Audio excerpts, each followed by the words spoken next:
You take the blue pill. The story ends. You wake up in your bed and believe whatever you want to believe. You take the red pill. You stay in Wonderland. And I show you how deep the rabbit hole goes. ठीक है, तो अगर red pill ले लियो तो अपन start करते हैं। उससे पहले रेड कलर के सब्सक्रिप्शन बटन को दबा देना, और अगर ब्लू पिल लियो तब भी कोई फ़र्क नहीं पड़ता, लाइक कलर के बटन को दबा देना, वो ब्लू हो जाता है। Oh my God! Wow! Okay, so इस वाली सीरीज़ में बहुत सारे ऐसे क्वेश्चन होंगे जो आपके जो कोर फिजिक्स के कॉन्सेप्ट्स हैं उनको स्ट्रेंथन करेंगे, क्योंकि इस वाली एरोडोफ के क्वेश्चंस में बस वही लेने वाला हूँ जो मतलब नीट के लेवल के हों, कोई एडवांस तक के लेवल के मैं क्वेश्चन नहीं लेने वाला। तो मैं जो मेन काम इसमें होता है, इसमें हर एक चैप्टर में लगभग 250-300 क्वेश्चन है, तो मैं उनमें ये देखूंगा कि कौन से अपने नीट में आ सकते हैं, और बाकी जो एकदम हाई लेवल के हैं या फिर उसमें कैलकुलेशन ज़्यादा है जो अपने 1 मिनट में नहीं हो सकते, वो मैं नहीं लेने वाला। अब मैं ऐसे ही क्वेश्चन लूँगा जो अपने 1 मिनट में हो, और इन क्वेश्चन को एक बार प्रैक्टिस करने के बाद इनको रिवाइज़ करना बहुत ज़रूरी है, तभी आपको होगा। उसके बाद क्या, चलो स्टार्ट करते हैं।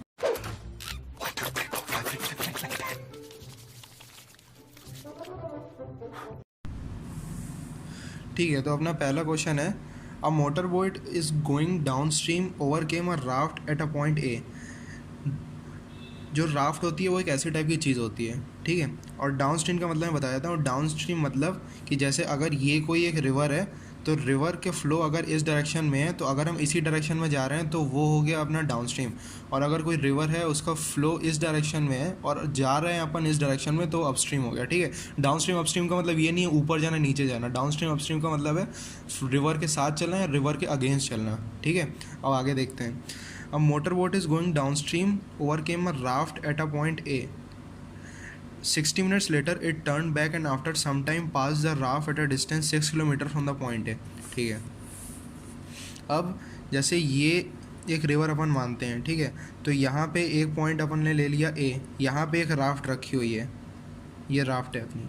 तो यहाँ पे जब कोई बोट यहाँ पे आई, तो यहाँ से इधर गई इधर गई इधर गई, 60 मिनट तक ये इसी डायरेक्शन में चलती रही फॉर 60 मिनट्स, यहाँ से यहाँ तक 60 मिनट्स, ठीक है, मतलब 1 आवर तक। और 1 आवर के बाद इसने अपनी डायरेक्शन चेंज कर दी।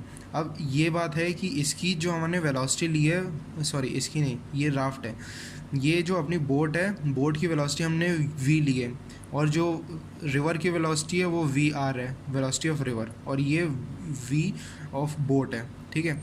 तो जब ये इधर जाएगा तो v जो राफ्ट है तो तैरता रहता है पानी पे, तो जो रिवर की वेलोसिटी होगी वही राफ्ट की वेलोसिटी भी होगी, ठीक है। तो जैसे जैसे ये बोट आगे जाएगी वैसे ये जो राफ्ट v है ये भी आगे जाएगा, ये वी आर से आगे जाएगा और ये v से आगे जाएगा। तो ये जब तक इधर पहुँचेगी ये बोट इधर यहाँ पर, और ये वापस आएगी, तो ये राफ्ट यहाँ से तैर के यहाँ तक कुछ आ चुकी होगी, ठीक है। तो हमें वही बोला गया है कि later it turn back and after some time pass the raft at distance 6 kilometre from the point A. तो ये यहाँ से जब तक यहाँ पे उसको एनकाउंटर वापस करेगा तो ये 6 किलोमीटर चल चुका है, ठीक है। ठीक है, तो मैं फिर से एक बार बताना शुरू कर रहा हूँ, वो बहुत घिच-पिच हो गया था उसमें, ठीक है। तो सबसे पहले एक पॉइंट अपन यहाँ मान लेते हैं, यहाँ पे राफ्ट है, यहाँ पे राफ्ट है, यहाँ पे अपनी बोट है, ठीक है। और बोट यहाँ से यहाँ तक पहले गई, इसने यहाँ से यहाँ तक 1 घंटा ट्रैवल किया, तो यहाँ से यहाँ तक इसने time is equal to 1 hour, 1 घंटा इसने ट्रैवल किया, ठीक है। और 1 घंटे बाद इसने यू टर्न ले लिया। यू टर्न लिया तो मैंने बताया था इसकी अगर हम बोट की वेलोसिटी v मान रहे हैं और रिवर की वेलोसिटी वी आर मान रहे हैं, तो इसकी रिलेटिव वेलोसिटी हो जाएगी v प्लस वी आर, ठीक है। तो यहाँ से यहाँ तक की अगर हम डिस्टेंस देखें, यहाँ से यहाँ तक की, तो इसकी डिस्टेंस हो जाएगी speed into time, v plus V R into, अगर हम टाइम को आर में ले रहे हैं तो 60 मिनट की जगह 1 आवर लिख दिया, ठीक है। तो ये इसकी डिस्टेंस हो गई। अब ये यहाँ से यहाँ तक, तो मैंने बताया था ये जो राफ्ट है ये तो फ्लोट करता है, तो ये रिवर की वेलोसिटी से जाएगा, तो ये कुछ इस इतनी डिस्टेंस तक पहुँच जाएगा, ठीक है। तो अगर ये मान लो इतनी डिस्टेंस तक पहुँच गया, तो ये जब वापस इसको जाके एनकाउंटर करेगा, तो क्वेश्चन में दिया है कि इन दोनों के बीच की डिस्टेंस 6 किलोमीटर बचेगी, ठीक है। तो अब देखते हैं, ये था अपना डाउन स्ट्रीम, ये वाला मोशन। अब जो ये वाला मोशन है वो अपस्ट्रीम है, क्योंकि हम रिवर के फ्लो के अगेंस्ट जा रहे हैं, तो इसमें जो वेलोसिटी हो जाएगी वो v माइनस वी आर हो जाएगी, जैसे मैंने पहले बताया था, ठीक है। तो अब इसकी जो ये हो गया अपना 1 आवर और अपने क्वेश्चन में दिया है कि it turn back and after some time pass the raft at a distance 6 kilometre from the point A से 6 किलोमीटर दूर, ये 6 किलोमीटर है. Find the flow velocity assuming that the duty of the engine to be constant. Duty constant मतलब power constant है, normal है, ठीक है. तो ये यहाँ पे v minus V R velocity से पहुँचा. तो अब जितनी डिस्टेंस यहाँ से यहाँ तक होगी उतनी डिस्टेंस यहाँ से यहाँ तक होगी, वो तो ऑब्वियस है. तो हम डिस्टेंस को इक्वेट करते हैं, ठीक है. तो यहाँ से यहाँ तक की डिस्टेंस हो गई v plus V R into 1, और क्वेश्चन में यहाँ से यहाँ तक का टाइम t दिया है, ठीक है. यहाँ पे दिया है time later it turn back after some time t, हम t मान लेते हैं उसे, ठीक है. तो v प्लस वी आर, और ये ऊपर की distance v plus V R into 1 और नीचे की distance v minus V R into time plus, अब हमें यहाँ की डिस्टेंस चाहिए. तो 6 रखने की वजह से हम इसके टर्म में, क्वेश्चन के टर्म्स में रखते हैं, ठीक है. तो इसकी जो वेलोसिटी होगी मैंने बताया था वी डब्ल्यू होगी राफ्ट की वेलोसिटी, वी आर होगी राफ्ट की वेलोसिटी. तो इसकी डिस्टेंस हो गई वी आर, और राफ्ट जब यहाँ से यहाँ तक चल के आएगा तब ये पूरा यहाँ से यहाँ तक मोशन कर दिया होगा और दोनों यहाँ पे मीट कर रहे हैं. तो इसका जो टाइम होगा वो ये वाला टाइम 1 आर प्लस टी होगा, ठीक है. तो इसकी हो जाएगी 1 प्लस टी. अब इसको इक्वेट करते हैं, V plus V R is equal to V T minus V R T is equal to V R plus V R T. V R T cancel हो गया, और अपना वी आर कैंसिल हो गया, वी कैंसिल हो गया, T1 आ गया, ठीक है. T1 आ गया मतलब ये बोट को यहाँ से यहाँ तक लौटने में 1 आवर टाइम लगा. तो इसकी नेट स्पीड हो गई, speed is equal to distance upon time. Distance अपना 6 किलोमीटर है, 6 अपॉन जो मैंने टाइम बताया था यहाँ से 1 और यहाँ से 1, तो टाइम इसका 2 आवर. तो इसकी नेट स्पीड हो गई 3 किलोमीटर पर आवर, और यही अपना आंसर है. सही क्वेश्चन था एकदम ये. That's exactly the answer I wanted. ठीक है. तो अपना अगला क्वेश्चन है कि a point travels half the distance with velocity v0 and remaining part of the distance was covered by velocity v1 for half time and with the velocity v2 for the other half of the time. Find the mean velocity of the point average for the whole time of the motion. तो इसमें क्या ये रहा है कि अगर हमने ये पूरे एक डिस्टेंस है पूरी एक, तो इसमें d डिस्टेंस हाफ डिस्टेंस में इसने v0 से चला और अगले हाफ डिस्टेंस में इसने टाइम को हाफ कर दिया. इस हाफ टाइम में इसने v1 चला और v2 चला. तो हमें इस पूरे मोशन की हमें मीन वेलोसिटी चाहिए. ये जब मैंने पहली बार किया था तो मेरा गलत हो गया था ये.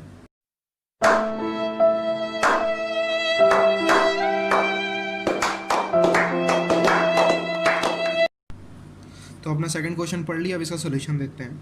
सबसे पहले अगर हमने इस पूरे डिस्टेंस को, मैंने 2d बोल दिया क्योंकि इस क्वेश्चन में लिखा है कि इस डिस्टेंस को हाफ किया गया है. तो अगर हम d लेंगे तो d/2 थोड़ा कॉम्प्लेक्स हो जाएगा, तो जाएगा उसमें कोई डाउट नहीं है, ठीक है. तो इसको पूरा 2d ले लिया, तो हाफ डिस्टेंस ले ली, तो ये डिस्टेंस d हो गई और ये डिस्टेंस भी d हो गई, ठीक है. अब इसने बोला है कि इस डिस्टेंस में इसने v0 चला, यहाँ से लेके यहाँ तक इसने v0 चला और इस डिस्टेंस को इसने t/2 में डिवाइड कर दिया. तो अगर ये पूरा टाइम t है तो ये हो गया t/2 और ये भी हो गया t/2, ठीक है. तो v0 में और ये इस डिस्टेंस में यहाँ से यहाँ तक ये v1 चला, यहाँ से यहाँ तक, और यहाँ से यहाँ तक ये v2 चला, ठीक है. अब आगे देखते हैं. अब हमने इसने कहा है कि पूरे मोशन की एवरेज वेलोसिटी क्या है. तो हम जब एक जगह डिस्टेंस हाफ किया हो, एक जगह टाइम हाफ किया हो, तो हम जो दोनों चीज़ें दोनों को एक साथ नहीं कर सकते. हम लोग को पहले इस वाले पार्ट का, सिर्फ इस वाले पार्ट का हमें पहले एवरेज वेलोसिटी निकालना होगा, ठीक है. तो पहले हम इस वाले पार्ट का एवरेज वेलोसिटी निकालते हैं. तो average velocity V average is equal to distance upon time, ठीक है. तो अब दो चीज़ें होती हैं यहाँ पे, हमें इस फॉर्मूले को स्प्लिट करना होगा, या तो डिस्टेंस के फॉर्मूले को और स्प्लिट करना होगा या तो टाइम के फॉर्मूले को और स्प्लिट करना होगा. तो हमें ये देखना होता है कि अब किसको हम स्प्लिट करें, ठीक है. तो अब मैं आपको ये बता रहा हूँ कि हमें किसको स्प्लिट करना है, ठीक है. तो अगर मानते हैं अगर हम टाइम को स्प्लिट कर रहे हैं तो time is equal to distance upon speed, ठीक है. तो अगर हम time is equal to distance upon speed लेते हैं, तो अगर हम इस टाइम के लिए बात करें तो speed equal to distance upon time, ये दोनों इस इंटरवल और इस इंटरवल के लिए टाइम बराबर है. तो टाइम का अगर कांस्टेंट है तो speed is directly proportional to distance. तो जितनी ज़्यादा स्पीड होगी उतना ज़्यादा डिस्टेंस वो ट्रैवल करने वाला है. अगर हम मानते हैं v1 is greater than v2, तो इसकी जो डिस्टेंस होंगी वो ज़्यादा होगी एज़ कम्पेयर टू V2। ये जो हाफ डिवीजन है टाइम का है, डिस्टेंस का नहीं है, ठीक है। तो अगर हम टाइम को प्रोपोर्शनेट करते हैं तो हम डिस्टेंस को d/2 नहीं लिख सकते, वो गलत हो जाएगा। तो हम टाइम को नहीं ब्रेक करेंगे, हम डिस्टेंस को ब्रेक करेंगे। Distance equal to speed into time. हमें स्पीड भी पता है यहाँ की और टाइम भी पता है, तो इसको हम ब्रेक कर सकते हैं। तो V एवरेज हो गया V1 T/2 plus V2 T/2 upon total time T। तो T कैंसिल, तो V एवरेज हो गया V1 प्लस V2/2। ये अपना इस मोशन के लिए V एवरेज आ गया, ठीक है। तो अगर हम इस मोशन को और रिजॉल्व कर दें तो ये अपना पूरा मोशन था, यहाँ पे ये डिस्टेंस d था, ये डिस्टेंस d था, इसकी वेलोसिटी V0 थी, और ये जो पूरा है इसकी हमने वेलोसिटी निकाल ली V1 प्लस V2/2, ठीक है। तो इसकी वेलोसिटी V1 प्लस V2/2 हो गया। अब हमें इस पूरे मोशन का फिर से एवरेज निकालना पड़ेगा। तो V average is equal to distance upon time, ठीक है। अब फिर से वही क्वेश्चन कि हम किसको स्प्लिट करें, राइट। तो अब ये डिसाइड करने के लिए किसको हम स्प्लिट करें, डिस्टेंस को टाइम को, तो फिर हमें देखना पड़ेगा speed is equal to distance upon time होता है इन दोनों इंटरवल के लिए। यहाँ पे डिस्टेंस कांस्टेंट है, डिस्टेंस को कांस्टेंट कर दो, speed inversely proportional to time, ठीक है। तो यहाँ पे स्पीड अलग अलग है, तो इसमें टाइम भी अलग अलग होगा। ऐसा नहीं है कि टाइम यहाँ पे हाफ हाफ है ना। तो टाइम भी अलग अलग है क्योंकि स्पीड भी अलग अलग है। अगर ये स्पीड ज़्यादा है तो इसको यहाँ तक कवर करने में टाइम कम लगेगा। तो अगर डिस्टेंस को स्प्लिट किया तो स्पीड इनटू टाइम बदलेगा। तो मैंने ये बताया जो टाइम है वो डेफिनेट नहीं है, हमें टाइम का कुछ पता नहीं है ना। लेकिन अगर हम टाइम को स्प्लिट करें तो डिस्टेंस अपॉन स्पीड, तो डिस्टेंस अपॉन स्पीड का हमें पता है, ये डिस्टेंस है ये स्पीड है, दोनों चीज़ हमें पता है, तो हम टाइम को स्प्लिट कर देंगे, ठीक है। तो डिस्टेंस, ये पूरी डिस्टेंस 2D हो जाएगी। ये बहुत ज़रूरी है क्योंकि बहुत सारे लोग गलत कर देते हैं, डिस्टेंस को सिर्फ D रख देते हैं तो आंसर नहीं आएगा, 2 का फैक्टर वो लोग भूल जाते हैं ना। तो ये पूरी डिस्टेंस 2D है, तो 2D अपॉन टाइम हो गया डिस्टेंस, यहाँ से यहाँ तक टाइम हो गया डिस्टेंस अपॉन V0, प्लस यहाँ से यहाँ तक हो गया distance upon V1 plus V2/2, 2 ऊपर चला गया, ठीक है। अब इसका एलसीएम एक बार ये D को कॉमन लेना तो D कैंसिल हो जाएगा। अब इसको कॉमन एलसीएम ने V0 V1 प्लस V2, और यहाँ पे आ जाएगा V1 plus V2 plus 2 V0, ठीक है। अब इस पूरे टर्म को रेसिप्रोकल करके ऊपर करते हैं तो ये हो जाएगा 2 V0 V1 plus V2 upon V1 plus V2 plus 2 V0। ये अपना आंसर है। ओके, सो आज के पार्ट में सिर्फ 2 ही क्वेश्चंस थे। ये 2 काफ़ी अच्छे क्वेश्चंस थे। अगर इस वीडियो पे थोड़े बहुत ज़्यादा अच्छे व्यूज़ आते हैं तो मैं सोचूंगा इसके आगे पार्ट बनाने की, ठीक है।